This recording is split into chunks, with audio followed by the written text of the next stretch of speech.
There are 18 million children in the United States, and over 2 million of them play competitive soccer.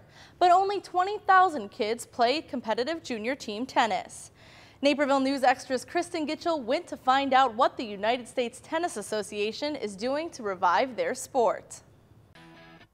When you're learning how to play sports, there's usually a learning curve. Baseball has Little League, football has Pop Warner, and tennis has, well, you're about to find out what tennis has.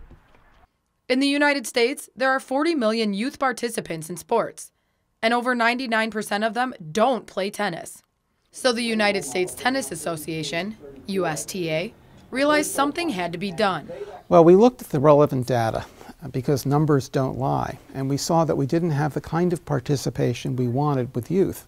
And so we said we need to do something to try and change that dynamic. And we, in essence, reinvented tennis. We had an aha moment, I call it, and we decided we needed a kid-sized tennis. For years, children were expected to play on an adult-sized court with an adult-sized racket. So in an effort to bring more kids to the sport, the USTA created 10 and under tennis, or what is now called youth tennis. Youth tennis uses a smaller racket, smaller court, and a low-pressure ball that won't bounce right over their heads, giving kids an actual chance to rally back and forth, which makes it more fun, and they get more exercise.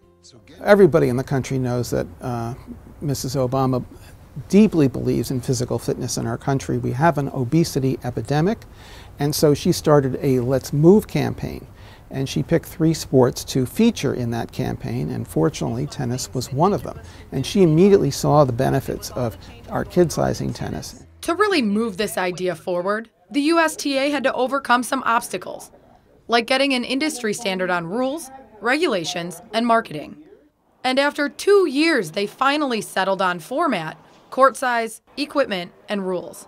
From there, their goal was to make tennis accessible to everyone. Our population is changing. By 2043, we will reach what we call racial equilibrium. And traditionally, tennis has not appealed. It's been viewed as an elitist sport and more of a country club sport. And so we want to be sure that it's open to everybody, irrespective of their backgrounds, their socioeconomic status. And so we felt it was extremely important to have our sport look like the face of America. If you're going to be relevant, you've got to be relevant to everybody. And if revenue is any indication of relevance, youth tennis ball revenue grew from just $100,000 in 2008 to $5.7 million in 2014.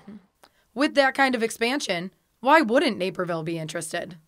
We've kind of dabbled in it for a number of years, but about 5 years ago, we finally made the commitment to add some blended lines. We were concerned with putting the lines in that we might get some objections from the longtime tennis players. We hardly heard a thing. And we were able to expand that programming when we resurfaced the courts at Knock Park, which is by Naperville Central High School. We did blended lines on all 12 of those courts. This year we're going to be redoing courts at Ashbury and courts at Ranchview, and the intention is to add the 10 and under lines to those 2 as they're repainted.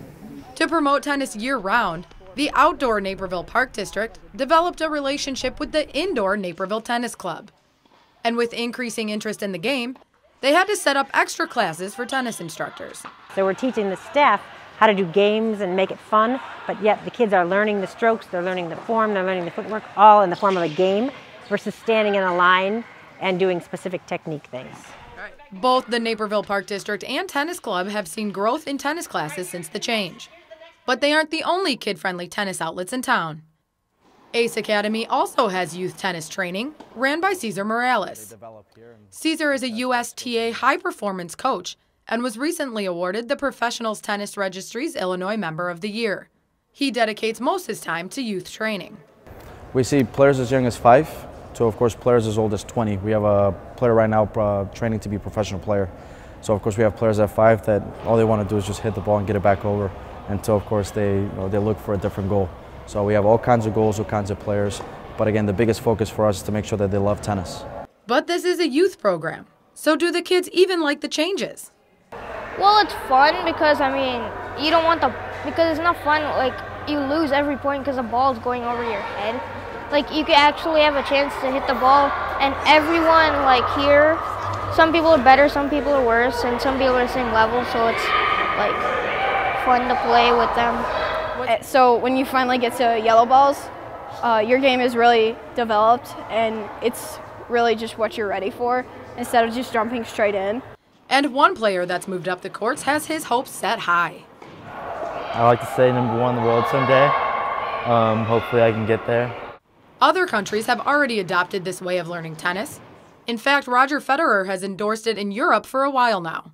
The U.S. is a little late to the party, but already has big names behind their campaign, such as Andre Agassi and Venus and Serena Williams. The U.S. Open already generates 80% of the USTA's revenue, and there hasn't been an American men's singles champion in over 10 years. All of these trainers agree that the players moving up through youth tennis will make it to the U.S. Open.